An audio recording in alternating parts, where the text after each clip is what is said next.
داعی کا اجر اللہ نے اپنے ذمے لیا ہے. نوح علیہ السلام نے اپنی قوم سے کہا ما اسألکم علیہ من اجر، میں تم سے اجر کا مطالبہ نہیں کرتا. سوال پیدا ہوتا ہے پھر کیا، ان اجری الا علی اللہ، میرا اجر کس کے ذمے ہے؟ اللہ کا. داعی کو اللہ بہت دیتا ہے. یہ رزق ایسی چیز ہے استغنا کے ساتھ جب آتا ہے نا تو چھپڑ پھاڑ کے آتا ہے. یہ آدمی بھاگتا ہے رزق سے اور رزق اس کے پیچھے بھاگتا ہے. وہ نبی صلی اللہ علیہ وسلم نے فرمایا جس نے آخرت کو اپنا اصل ہدف بنایا نا تو اتتہ الدنیا وہی راغمہ، دنیا بھی ملتی ہے لیکن ناک رگڑتے ہوئے ملتی ہے، ذلیل ہو کے ناک رگڑ رہی ہوتی ہے، کہتی قبول کر لے ہمیں، لیکن ایسے ملتی ہے دنیا. اور ہم نے تو علماء کی زندگی میں دیکھا ہے جنہوں نے رزق کو لات ماری نا کہ دین کو اصل ہدف بنایا، رزق ایسا بھاگ رہا ہے ان کے کہ وہ حیران ہے کہ یہ ہو کیا رہا ہے ہمارے ساتھ. ایسا رزق بھاگتا ہے اس کے پیچھے، اور یہ ہر داعی کے ساتھ ہوتا ہے. تو اس میں کاروبار کو الگ رکھو. بالکل سمجھ رہے ہو، میں یہ نہیں کہہ رہا کاروبار مت کرو، یہ تو بے وقوفی حماقت ہے. بھیکاری بن جاؤ گے، ہر وقت منہ سے ڈالے ٹپکتے رہیں گی، یار ادھر سے کوئی جیب میں ہاتھ ڈالے شاید کوئی ہدیہ ودیہ نکال رہا ہو، ٹھیک ہے نا، یہ حالت ہو جاتی ہے انسان کی.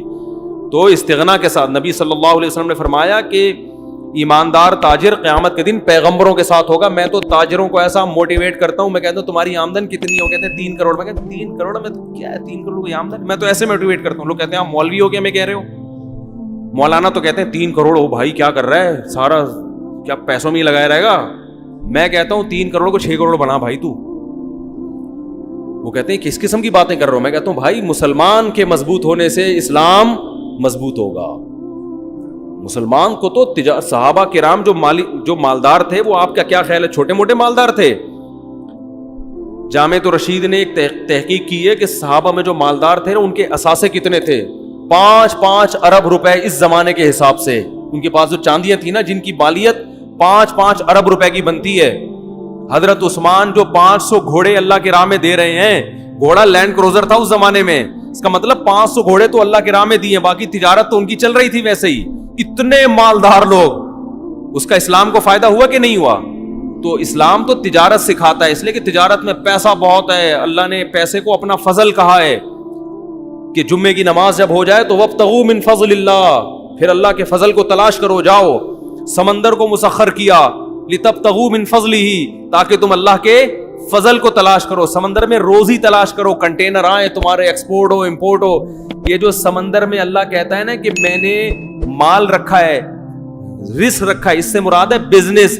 کیونکہ سمندری تجارت سے انویسٹمنٹ سمندری تجارت میں کم ہوتی ہے، ارننگ زیادہ ہوتی ہے. تو اللہ کہہ رہے ہیں میں نے سمندر کو مسخر کیا، تمہارے فرما بردار بنا دیا، تاکہ وسخر وہ کیا ہے وَلَهُ الْجَوَارِ الْمُنْشَآتُ فِي الْبَحْرِ كَالْأَعْلَامِ، پہاڑوں جیسے جہاز سمندر میں چلیں گے. کیوں؟ رزق تلاش کرنے کے لیے. تو یہ رزق کیسے تلاش ہو رہا ہے؟ کنٹینر میں مال جائے گا بھی اور کنٹینر میں مال آئے گا بھی. تمہارے کنٹینروں نے، یہ تو سمندر اللہ نے ہمارے لیے بنایا ہے. اور آپ یہاں گولے گنڈے کی دکان کھول کے بیٹھے ہوئے ہو کہ جب گولے گنڈے سے میرا گزارا ہو رہا ہے تو مجھے کنٹینر کی کیا ضرورت ہے؟ دیکھو گزارا کے لیے تو 2 وقت کی روٹی کافی ہے.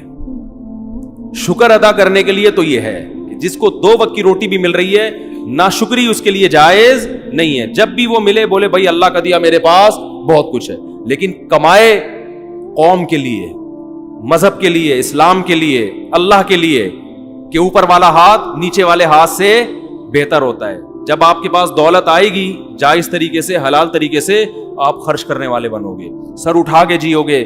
اللہ کو مخلوق کے سامنے غلامی پسند نہیں ہے کہ ابھی اس سے ادھار مانگ رہا ہے، کبھی اس سے ادھار مانگ رہا ہے، پیسے ہی نہیں ہے. ہمارے حضرت فرمایا کرتے تھے نا، ایک مولانا صاحب سے میں نے پوچھا آپ شادی کیوں نہیں کرتے؟ حضرت ان کی نقل اتارتے تھے. حضرت فرماتے ہیں آپ اتنے بڑے ہو گئے آپ شادی نہیں کر رہے، مسئلہ کیا ہے آپ کے ساتھ؟ تو حضرت ان کی نقل اتارتے تھے کہ جب ان سے پوچھا جاتا کہ شادی کیوں نہیں کر رہے، کہتے ہیں پیسے ہی نہیں ہے. یعنی ایسا، وہ حضرت کے شاگرد تھے تو کوئی حرج نہیں تھا حضرت کے لیے ان کا مذاق اڑانا.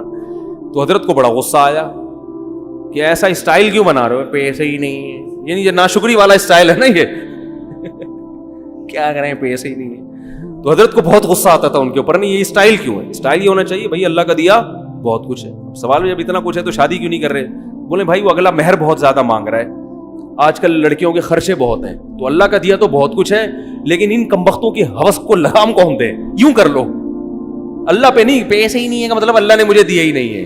تو بولو پیسہ بہت ہے بھائی, اللہ کا دیا بہت کچھ ہے, حالانکہ کچھ بھی نہ ہو پھر بھی بولو بہت کچھ ہے, اس لیے کہ واقعی بہت کچھ ہے. جہاں آپ کو 2 وقت کی روٹی مل رہی ہے نا, آنکھوں میں بینائی ہے, سننے کی سماعت ہے, بہت کچھ اللہ نے آپ کو دے دیا ہے, اب رونے دھونے کی اجازت نہیں ہے.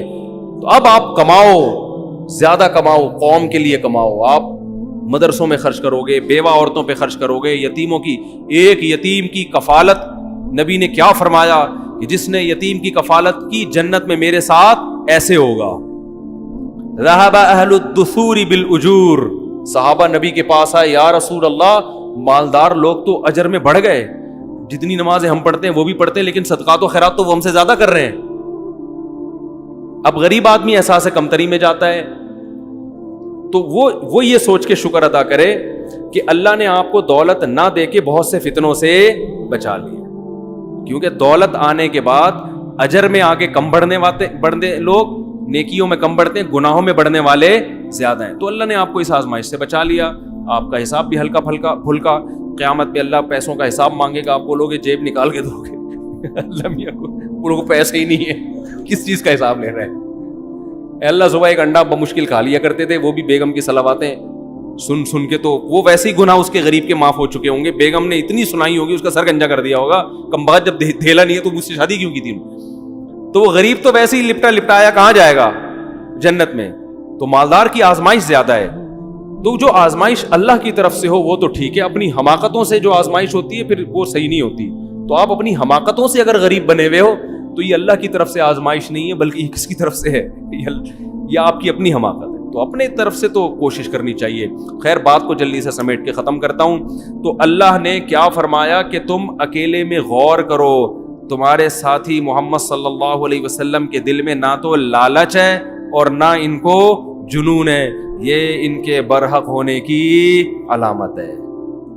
قوم سے ٹکر لے رہے ہیں, مارے کھا رہے ہیں, پتھر سر سے خون نکلتا ہے تو جوتوں میں جمع ہو جاتا ہے, رشتہ دار سب الگ ہو گئے, چچا کہہ رہے ہیں کہ مجھ پہ اتنا بوجھ مت ڈالو کہ میں برداشت نہ کر سکوں. تو یہ بہت بڑی دلیل ہے آپ صلی اللہ علیہ وسلم کے برحق ہونے کی. تو قرآن کہہ رہے ہیں ام تسألوہم اجرن, اے نبی کیا آپ نے ان سے پیسے مانگے ہیں کہ جو مجھ پر ایمان لائے گا تو مجھے زکاتیں لا کے دیا کرے, مجھے ہدیے لا کے دیا کرے, مجھے اتنے پیسے ہر مہینے دیا کرے, اور جس کی وجہ سے یہ بوجھل ہو گئے ہوں؟ ایسا بھی نہیں ہے. حتیٰ کہ دیکھو ابو طلحہ انصاری رضی اللہ تعالیٰ عنہ آئے نبی کے پاس, بس یہ واقعہ سنا کے بیان ختم کرتا ہوں, کہ یا رسول اللہ قرآن میں اللہ نے آیتیں نازل کر دی, لن تنالوا البر حتی تنفقوا مما تحبون, کہ تم نیکی کی حقیقت تک اس وقت تک نہیں پہنچ سکتے جب تک محبوب چیز اللہ کی راہ میں صدقہ نہ کرو. یعنی اگر نیکی تو کم چیز بھی صدقہ کرنے سے ہوگی, لیکن اگر نیکی کی حقیقت اور تہ تک پہنچنا چاہتے ہو تو ایسی چیز صدقہ کرو جس سے تمہارا دل اٹکا ہوا ہے. محبوب چیز نکالو اللہ کی راہ میں, قربانی دو. دیکھو جس کو دنیا میں جب ایک دوسرے سے محبت ہوتی ہے نا تو لوگ آپ سے آپ کی پسندیدہ چیز مانگ لیتے ہیں. سیٹنگ میں تو یہ بہت ہوتا ہے, لڑکے بتاتے ہیں میری اپنی کوئی سیٹنگ نہیں ہے الحمدللہ, کہ سیٹنگ میں یہ بہت ہوتا ہے کہ وہ محبوبہ نے یہ مانگ لیا, اپنی کوئی خاص چیز مانگ لی کہ بھئی یہ گھڑی ہے یا یہ موبائل ہے, آپ آزمائش میں آ گئے. اب آپ کو محبت تھی, آپ نے کہا کوئی بات نہیں یہ آئی فون تمہارا ہوگا, وہ جوش میں آ جاتی ہے بھائی یہ ہے محبت. یہ دنیا میں ہوتا ہے, انسان آزماتا ہے. اور یاد رکھو یہ ہمارے ہاں بہت بڑی اللہ کی نعمت ہے کہ اب بھی عورت پہ خرچ کرنے کا جذبہ ہے, پٹانے کے لیے بھی. گوروں میں یہ بھی ختم, گوروں میں عورت کا یہ حق بھی ختم ہو گیا کہ انگریز عورت کو پٹانے کے لیے اس پہ خرچ نہیں کرتا, دونوں ایک دوسرے کو اپنے خرچے پہ پٹا رہے ہوتے ہیں. یعنی گرل فرینڈ بھی بوائے فرینڈ کا خرچہ اٹھا رہی ہوتی ہے آدھا آدھا. کمبخت کی سیٹنگ چل رہی ہے گرل فرینڈ سے, برگر بھی وہ اپنے خرچے پہ کھائے گی بیٹھ کے. یہ عورت کا حال ہو گیا ان ملکوں میں. یعنی نہیں آ رہی سمجھ میں میرا خیال ہے, یہ تو یہاں ہے کہ برگر اپنے خرچے پہ, پیزا اپنے خرچے پہ, اور ایزی لوڈ اپنے خرچے پہ, پھر کہیں جا کے وہ 8-10 پہ یہ خرچہ ہوگا تو ایک آدھ پٹ پٹا کے آئے گی آپ کے پاس. وہاں انگریز خرچہ نہیں کرتا گرل فرینڈ پہ, کیونکہ وہ بھائی تو جیسے میری ضرورت گرل فرینڈ ہے تو تمہاری ضرورت بوائے فرینڈ ہے, تو تم اپنے پیسوں سے برگر کھاؤ, میں اپنے پیسوں سے برگر کھاؤں گا. اتنے مزے گوروں کے ہیں, اور نقصان کس کا ہو رہا ہے؟ عورت کا. تو عورت کے حقوق یہاں جتنے ہیں نا وہاں نہیں. گرل فرینڈ حرام ہے, ناجائز ہے, کہیں شروع نہ کر دیں. ایک مثال دے رہا ہوں میں. تو کیا بات کر رہا تھا میں, جلدی سے بات کو سمیٹ کے ختم کروں میں. کون سا بات؟ ہاں, تو محبوب ترین چیز اللہ کی راہ میں صدقہ کیا جائے. قرآن نے کہا نیکی کی تہ تک تم اس وقت پہنچو گے. یہ آیت جب نازل لن تنالوا البر, ہرگز نہیں نیکی کی حقیقت تک پہنچ سکتے جب تک محبوب چیز صدقہ نہیں کرو گے. حضرت ابو طلحہ انصاری آئے, یا رسول اللہ, اللہ نے آپ پہ جو آیتیں نازل کی, قرآن نازل کیا, اس میں اللہ نے فرمایا کہ محبوب ترین چیز کو صدقہ کرنا پڑے گا. تو میں نے اپنے دائیں بائیں غور کیا, میرے پاس محبوب ترین مال کون سا ہے؟ تو میرے 2 باغ ہیں جو مجھے بہت ہی محبوب ہیں. پراپرٹی ہے نا, ایک تو باغ ویسے ہی اچھا لگتا ہے, دوسرا وہ ارننگ کا اس زمانے میں اس سے بہتر ذریعہ تھا نہیں, تو یہ تو میری ارننگ کا ذریعہ ہے, یہ مجھے بہت محبوب ہے. تو آپ کو اختیار ہے, آپ جہاں چاہیں صدقہ کر دیں. میں ہوتا تو شاید میرے دل میں لالچ آتی کہ بھائی میں بھی آخر انسان ہوں. ہے بھائی, میرے بیان سن کے تمہیں صدقے کی توفیق ملی ہے, اور میرے بچے بھی ماشاءاللہ ہول سیل کے حساب سے ہیں. میرے ذہن میں تو وسوسہ آ جاتا. اب ایسا نہ ہو کہ آپ لوگ صدقہ کرنا میرے اوپر شروع کر دیں. میرے ذریعہ آمدن اچھا خاصا ہے, ٹھیک ٹھاک ہے, الحمدللہ. بزنس ہے میرا, اور آج سے نہیں ہے 15 سال سے ہے. باقی میں کسی کو بتاتا نہیں کون سا بزنس ہے. یہ ہوائی بزنس ہی پراپر بزنس ہے, سمجھے؟ تو بتاتا کیوں نہیں, اس لیے کہ یہ ممبر, یہ جگہ نہیں ہے. کبھی چھاؤں میں آئے تو بات کریں گے. پھر وہ لیکن اب بتاؤں گا تو بولیں گے چورن بیچ رہا ہے اپنا, تو میں نہیں بتاؤں گا, میں نہیں بتاؤں گا, یہ نا. تو یہ ضمناً میں نے اس لیے بتا دیا کہ آپ کہیں گے یہ کیا ہو رہا ہے یہ. تو کیا کہہ رہا تھا یار, ایک تو کھوپڑی بہت عجیب سی ہوگی. ہاں, حضرت ابو طلحہ انصاری آئے, تو میں اگر ہوتا تو میرے دل میں لالچ آتی کہ یار میرا بیان سن کے آپ کی سخاوت جوش میں آئی ہے, تو کس کو دے دو, مجھے دے دو. اور یہ تو زکوٰۃ بھی نہیں ہے نا جو سید پہ حرام ہو, تو یہ تو آپ پہ صلی اللہ علیہ وسلم پہ حرام بھی نہیں تھا. اور آپ صلی اللہ علیہ وسلم اتنے مسکین کہ گھر میں 40 دن چولہا نہیں جلتا, آگ جلنے کی نوبت ہی نہیں آتی, صرف کھجور پہ گزارا ہوتا, وہ بھی کبھی مل گئی کبھی نہیں ملی. تو سب سے زیادہ مسکین کون تھے؟ آپ صلی اللہ علیہ وسلم, اور 9 بیویاں. لیکن آپ صلی اللہ علیہ وسلم نے فرمایا اپنے چچا زاد بھائیوں کو دے دو. کیوں؟ قرآن رشتہ داری جوڑنے کا بہت زیادہ حکم دیتا ہے نا.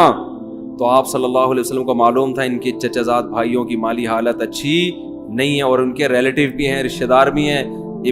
پہلے آپ نے فرمایا بخن ذاک مال رابع, فرمایا واہ واہ واہ, یہ تو بہت قیمتی مال ہے. اپریشیٹ کیا کہ یہ تو بڑا جذبہ ہے تمہارا, اتنا قیمتی مال صدقہ کر رہے ہو, واہ واہ واہ واہ.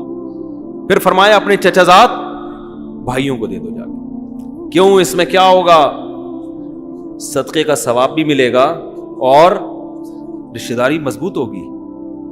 صدقے کا ثواب بھی ملے گا اور رشتہ داری مضبوط ہوگی. کتنا بڑا ظرف ہے. آج جاہل پیروں کو میں یہ ہمت دیکھی آپ نے, کہیں گے ڈبہ اس میں ڈال دو. ٹھیک ہے نا, کلی اختیارات کے ساتھ, جب میں چاہوں میں کھاؤں, جب چاہوں میں صدقہ کروں. یہ کلی اختیارات مجھے سمجھ میں نہیں آتے. بعض لوگ پیسے لا کے پکڑاتے ہیں, مفتی صاحب آپ کو مکمل اختیارات ہیں, چاہے خود کھا لیں چاہے صدقہ کریں. میں کہتا ہوں مجھے آزمائش میں مت ڈالو, یہ بہت بڑی آزمائش میں ڈال رہے ہو آپ. بھائی مجھے ہدیہ دینا تو بولو آپ کے ہیں, وہ تو پھر مجھے خود ہی اختیارات ہوں گے. کیونکہ انسان ایسے موقع پہ اتنی مصیبت میں پڑ جاتا ہے کہ آپ نے کوئی رقم دی, بولا آپ چاہو تو آپ استعمال کرو, چاہو تو صدقہ کر دو. اب آدمی کہتا ہے پتہ نہیں یار ایک مصیبت میں ڈال دی ایک بندے نے, یہ کیا. وہ تو ویسے بھی آپ سیدھے سے بولو بھائی صدقہ کر دو اس کو, یہ آپ کے نہیں ہے, یہ صدقہ کرنے کے لیے ہیں. تو یہ گول مول باتیں نہیں کرنی چاہیے ان معاملات میں کبھی بھی. پیسوں کے معاملے میں آدمی کیا ہو, ایک نمبر ہو, تو نبی صلی اللہ علیہ وسلم نے فرمایا کس کو دے دو؟ ابن الاعمام، اپنے چچا زاد بھائیوں کو دے دو۔ کیسا ظرف ہے! دیکھو ہمیں بھی نبی سے یہ چیزیں سیکھنی چاہیے۔ آپ جب بہن بھائیوں کو صدقے کی ترغیب دے رہے ہو، رشت کوئی بھی گھر کا بڑا ہوتا ہے بچوں کو ترغیب دے رہا ہوتا ہے، تو اپنے فضائل نہ سنانے شروع کر دیا کرو ٹھیک ہے نا؟ اس سے بچے سمجھیں گے ابا کے حقوق ابا کے علاوہ کوئی اور بتائے ان کو، پھر مزہ آئے گا۔ اب گھر میں والدین نے اپنے بچوں کو اپنے حقوق بتا، دیکھو ابا کا یہ حقوق، ٹھیک ہے صحیح ہے یہ بھی، لیکن اس سے بچے پہ اثر نہیں پڑتا۔ بچے کو ابا کے حقوق کوئی اور بتائے گا تو بچے، ماں بتائے بچے کو باپ کے حقوق کیا ہوتے ہیں، اور باپ بتائے کہ ماں کے حقوق کیا ہوتے ہیں، پھر کام ہوگا ہٹو بچوں۔ ابا اپنے حقوق بتا رہا ہوتا ہے، اماں اپنے والے زیادہ بتانا شروع کر دیتی ہیں، بچہ کہتا ہے یار دونوں کے کیا ہیں آپس میں مفاد ہے، ٹھیک ہے نا؟ ماں اگر باپ کے حقوق بتائے نا کہ بیٹا تمہارے باپ کا یہ حق ہے، باپ سے کبھی اونچی آواز سے بات نہیں کرنا، اور باپ کی بڑی عزت ہوتی ہے، یہ تمہارا باپ ہے صحیح ہے، ٹھیک ہے، یہ تمہارا کیا ہے؟ باپ ہے، یہ کوئی معمولی چیز نہیں ہے، یہ چھت اس نے مجھے دی ہوئی ہے، اور یہ وغیرہ وغیرہ جو بھی شوہر کے فضائل مستحضر ہوں اس وقت، سوچ بچار پہ غور و فکر کر کے مطالعہ کر کے جو ذہن میں آ جائیں عورت کے اس وقت کہ بھئی یہ اس نے مجھے چھت دی ہوئی ہے، اور دیکھو یہ جو میں تمہیں پراٹھے کھلاتی ہوں نا صبح صبح، تو پراٹھے تو میں کھلا رہی ہوں، لیکن خرچہ کون کر رہا ہے؟ بچوں کو نا ابا کی احسانات نظر نہیں آ رہے ہوتے، اماں کے نظر آ رہے ہوتے ہیں کہ اماں پیمپر بھی چینج کر رہی ہوتی ہے، واپس دوسرا لگا بھی رہی ہوتی ہیں، یہ نہیں پتا ہوتا کہ پیمپر میں تیل کس کا نکلا ہے خریدنے میں، یہ باپ کا نکلا ہے، سارا دن کماتا ہے وہ گدھے کی طرح، پھر جا کے پیمپر آ رہے ہیں گھر میں۔ تو بچہ تو ماں کو دیکھ رہا ہوتا ہے کہ پراٹھا بنا رہی ہے، انڈا کھلا رہی ہے، اور جیم پہ روٹی لگا رہی ہے، یہ کھا لے، نہیں یہ نہیں کھانا تو چلو وہ کھا لے، وہ جو اس کے سب کچھ تیار کر کے اس کو وین میں بٹھا رہی ہے، اور پھر واپس آتا ہے تو گلے لگا رہی ہے۔ بچہ یہ دیکھ کے سمجھتا ہے کہ اماں کے حقوق ابا سے زیادہ ہیں، تو اماں یہ سکھائے کہ بیٹا یہ پیمپر ابو کے پیسوں سے آیا، یہ جو چھت ملی ہے کس نے دی ہے؟ تم اتنی عزت کے ساتھ ہو نا، میں بھی اور تم بھی، یہ کس نے دی ہے یہ نعمت؟ یہ تمہارے ابا نے دی ہے، اور تم اسکول میں جا رہے ہو، وین کی فیس بھی ابا دیتے ہیں، تو یہ سارا خرچہ ابا کا ہو رہا ہے، اور اسکول کی فیس بھی ابا دیتے ہیں، اور تمہیں جو قوم ملی، خاندان ملا، یہ بھی کس کی وجہ سے ملا؟ ابا کی وجہ سے، پھر مزہ آئے گا۔ اور ابا الٹا کام کر رہے ہوں، ابا کہہ رہے ہوں کہ بیٹا دیکھو تمہیں تکلیفوں سے جنا کس نے ہے؟ ماں نے جنا ہے، اور میں تو صرف پیسے دے کے نکل لیتا ہوں پتلی گلی سے۔ یہ جو صبح اٹھے پراٹھے بناتی ہے بیچاری، کچن کے سامنے آگ میں کھڑی ہوتی ہے اتنی دیر، اور بار بار پیمپر چیک کرتی ہے رپورٹ کیسی ہے، یہی کام آج کل رہ گیا نا، خراب رپورٹ ہے تو چینج کر دو ورنہ وہی لگا رہنے دو، ٹھیک ہے نا؟ تو وہ بچوں کی ہگائی متائی کا کام تو پیمپروں نے اپنے ذمہ لے لیا ہے، تو یہ جو چیک کرتی ہے، میرے اندر تو یہ ہمت نہیں ہے، تمہیں گود سے لگایا، تمہیں اپنی چھاتی سے دودھ پلایا، تمہیں تکلیفوں سے اٹھایا، تو باپ ماں کے فضائل سنا رہا ہوں، اور بیٹا یہ جو میں گھر میں تم آرام سے پل رہے ہو، میں سفر بھی کرتا ہوں، دنیا سے باہر بھی ملک سے باہر بھی جاتا ہوں، شہر سے باہر بھی جاتا ہوں میں، تو میں پھر بھی تمہارے بارے میں سکون میں رہتا ہوں کہ انہیں کوئی تنگ نہیں کرے گا، یہ محفوظ ہاتھوں میں ہے، کیونکہ ماں کا آلٹرنیٹ کوئی بھی نہیں ہے۔ تو میں جو اتنی بے فکری سے تھڑے پہ بیٹھ کے گپے لگا رہا ہوتا ہوں نا دوستوں کے ساتھ، مجھے پتا ہے بچے گھر میں صحیح پل رہے ہیں، ماں کے علاوہ کسی اور گود میں ہوتے پتہ نہیں کیا کر رہی ہے، زہر کھلا دے کہ مارنا دیتی کہیں، وہ سامنے تو بڑی اچھی بنی ہوتی ہے ماشاءاللہ، میرا لال باپ کے جاتے ہی بولے کم بخت، ایک آدمی نے یہ شادی کی، سوتیلے بیٹا ملا نا اس کو، تو مجھے وہ کہہ رہا ہے یار یہ سوتیلا بیٹا جو ہے نا مجھے ایک آنکھ نہیں مارا ہے ٹھیک ہے نا، ان کا مزاج بھی ہے، کہہ رہے یار یہ مجھے ایک آنکھ نہیں مارا ہے یہ، تو میں نے کہا کیا خرابی؟ کہہ رہے یار یہ مجھے پتہ نہیں اپنے بچوں میں بالکل بھی اچھا نہیں لگ رہا ہے۔ تو ظاہر ہے جو سچی مچی کی ماں ہوتی ہے، سچی مچی کا باپ ہوتا ہے، اس کو جو اپنے بچے اچھے لگتے ہیں وہ دوسروں کے اچھے نہیں لگتے، تو باپ کو چاہیے بچوں کو بتائے کہ دیکھو تمہاری ماں نے جو تمہیں گود میں سکون ملا ہے نا، اور میں بھی جو تمہاری طرف سے تسلی میں ہوں، کیونکہ مجھے پتا ہے کہ تمہاری ماں تمہیں پال رہی ہے، کوئی اور عورت ہوتی تو مجھے بھی تسلی نہ ہوتی۔ تو دونوں ایک دوسرے کے فضائل سنائیں گے تو کام چلے گا، وہ ادھر اپنی طرف گھسیٹ رہا ہے، وہ ادھر اپنی طرف، کہ ماں کی باتوں میں نہیں آنا، بتا دوں میں یہ تو میں اس کی باتوں میں آ گیا تھا تو شادی ہو گئی میری اس سے، اب تم نہیں آنا، تمہاری ماں الٹی باتیں بتائے گی بیٹا تمہیں، اور ماں یہ کہہ رہی ہوتی دیکھو تمہارے ابا نے تو مجھے کبھی سکون دیا نہیں ہے، اس کی باتوں میں مت آنا۔ تو اس سے بچہ کسی کا بھی نہیں بنتا، یہ بتا دوں، نہ باپ کا رہتا ہے نہ ماں کا رہتا ہے۔ تو کہاں سے کہاں بات چلی گئی؟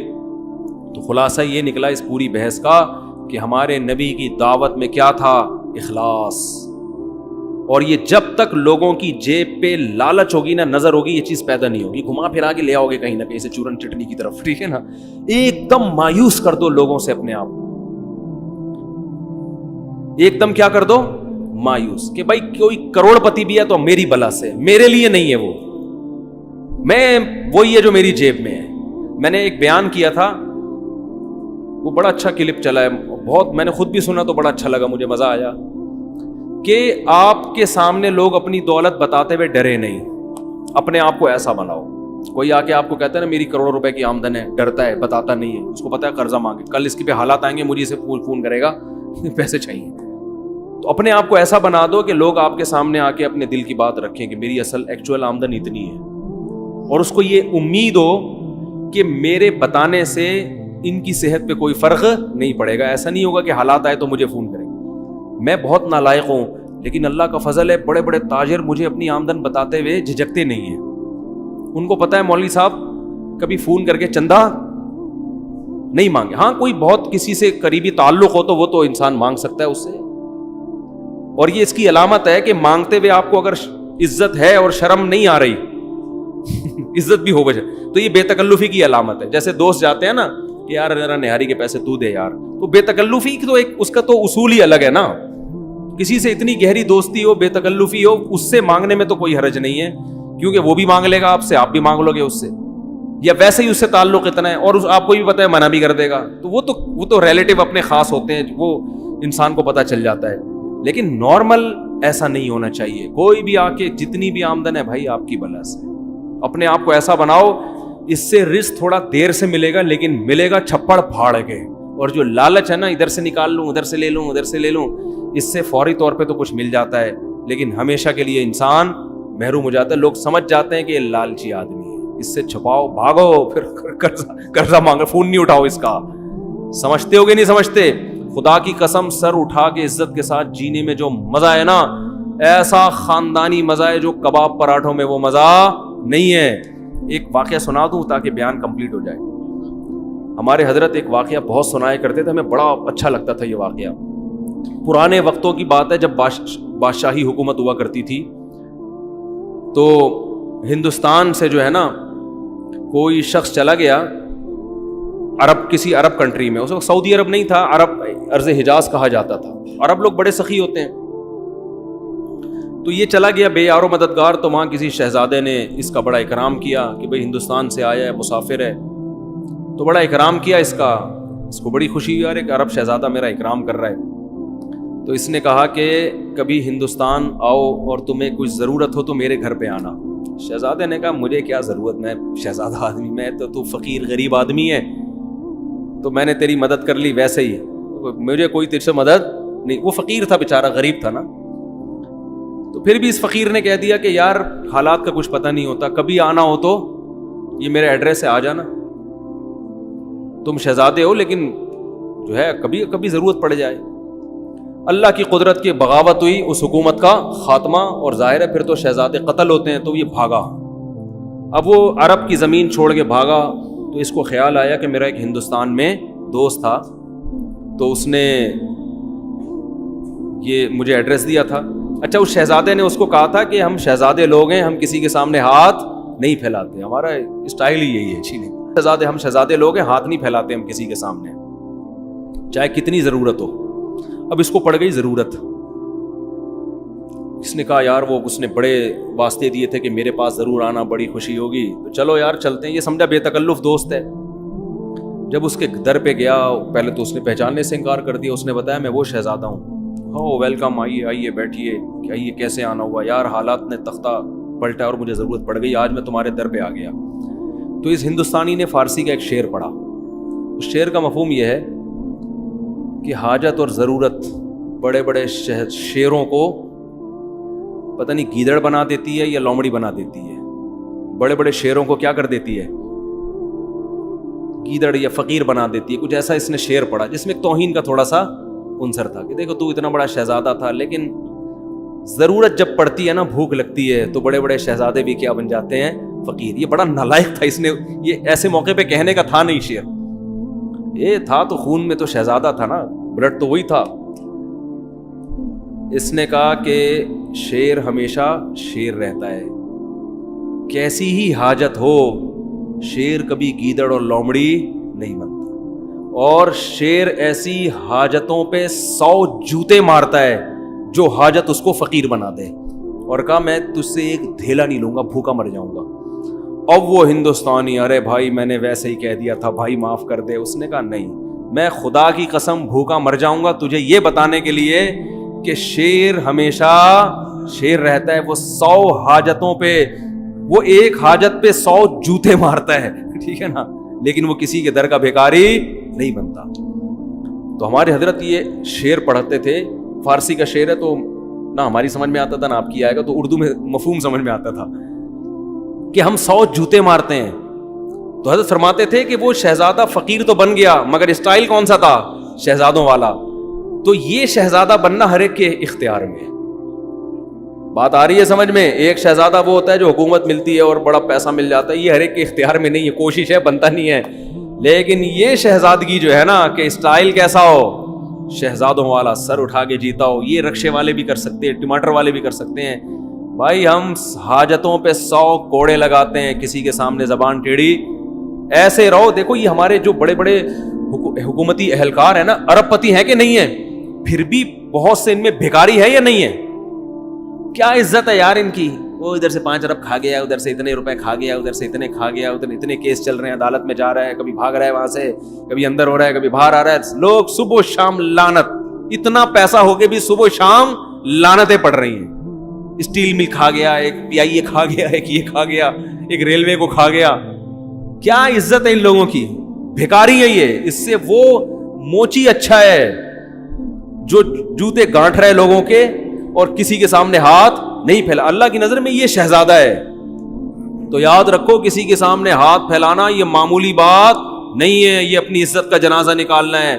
اللہ سے دعا مانگا کرو اللہ کسی آزمائش میں نہ لے کر آئے، اللہ اتنا دے کہ ہمیں ضرورت نہ پڑے، لیکن یہ بھی دعا مانگو اے اللہ اگر کبھی خدا نہ خواستہ آزمائش مقدر ہے تو ہمیں کسی کے سامنے ہاتھ پھیلانے والا نہ بنا، ہاتھ نہ پھیلائے، سر اٹھا کے جیے، دھیلا نہ ہو، لیکن اسٹائل ایسا ہو جیسے آپ سے بڑا سیٹ دنیا میں کوئی ہے ہی نہیں۔ ہمارے حضرت بہت غریب تھے، 60 سال کی عمر تک، فرماتے ہیں کہ میرے پاس لاہور اپنے شیخ کی زیارت کے لیے ٹرین کا کرایہ نہیں ہوتا تھا، لیکن میں جیتا ایسے تھا لوگ قرضے مانگتے تھے مجھ سے آ کے، سمجھتے تو بہت بڑے سیٹ ہیں یہ، اور حضرت بھی دیتے نہیں تھے کیونکہ جس کو دیا واپس نہیں دیا اس نے۔ حضرت فرماتے تھے اس زمانے میں جو کسی کو قرضہ دے دے وہ احمق، اور جو لے کے واپس کر دے وہ اس سے بڑا بے وقوف۔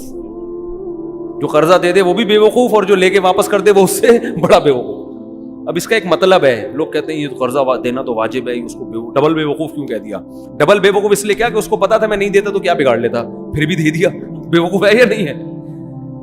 تو ایسا استغنا، تو انسان کسی کی جیب پہ نظر نہ رکھے۔ بھائی اپنا کھائیں گے، اپنا بھوکے مر جائیں گے تو کیا ہو گیا یار، مرتا ورتا کوئی نہیں ہے، اللہ ایسا کھلاتا ہے نا غیب سے، زبردستی لوگ ٹھوس ٹھوس کے جائیں گے آپ کے منہ میں۔ اب دیکھو ہم جب مولوی بننے کے لیے آئے تو ہمیں تو لوگ تانا دیتے تھے کھاؤ گے کہاں سے، اتنے تانے ملتے تھے، اتنے تانے، اب ٹھونس رہے ہیں مفتی صاحب گرل فش، دال چاول، مسالے والی بریانی، اور ہم جاتے بھی ہیں تو دھونے والے کھا کے، بھائی پیٹ ہے لالو کھیت تھوڑی ہے کہ اتنا گنجائش تھوڑی ہے اس میں، اللہ ٹھونستا ہے، کھلائے گا، برس پیچھے بھاگے گا آپ کے۔ تو بہت بڑی نعمت ہے، میں تو یہ باتیں کر رہا ہوں میرے اندر بھی وہ استغنا نہیں ہے، میں اس لیے باتیں کر رہا ہوں کہ میرے اندر پیدا ہو جائے۔ آپ سمجھے مفتی صاحب تو پتہ نہیں کتنے زبردست استغنا کے ساتھ جیتے ہوں گے، ہم بھی باتیں کر رہے ہیں، باتیں کرنے پر گورنمنٹ کی طرف سے کوئی پابندی نہیں ہے، عمل بڑا مشکل کام ہے، تو میں بھی اس لیے کہہ رہا ہوں تاکہ میرا بھی استحضار ہو جائے۔ تو عزت کا، اور خاص طور پر دیندار آدمی، داڑھی والے، نمازی، ان کو تو بہت عزت نفس کا خیال کرنا چاہیے، بہت زیادہ خیال کرنا چاہیے عزت نفس کا، کہ عزت پہ آنچ نہ آئے۔ تو ہمارے نبی نے اتنی غربت میں گزارا کیا، ایک پیسے نہیں مانگے، صحابی صدقے کی ترغیب دے رہے ہیں تو کہہ رہے ہیں اپنے چچا زاد بھائیوں کو دے دو، ٹھیک ہے نا، تو ان کو کبھی جہاد میں خرچ کروا رہے ہیں، اپنی ذات کے لیے نہیں مانگ رہے، اپنی ذات کے لیے، اپنی بھوک بھی نہیں بتا رہے لوگوں کو جا کے کہ میرے حالت یہ ہے، یہ میری حالت۔ صحابہ نے غزوہ خندق میں آپ کے چہرے کو دیکھ کے اندازہ لگایا کہ آپ کتنی شدید بھوک میں ہیں، چہرے کو دیکھ کے اندازہ لگایا۔ تو اس ہمارے نبی تو بڑے مستغنی تھے بھائی، ہمیں بھی ایسی زندگی گزارنی چاہیے۔ اللہ تعالیٰ عمل کی توفیق عطا فرمائے۔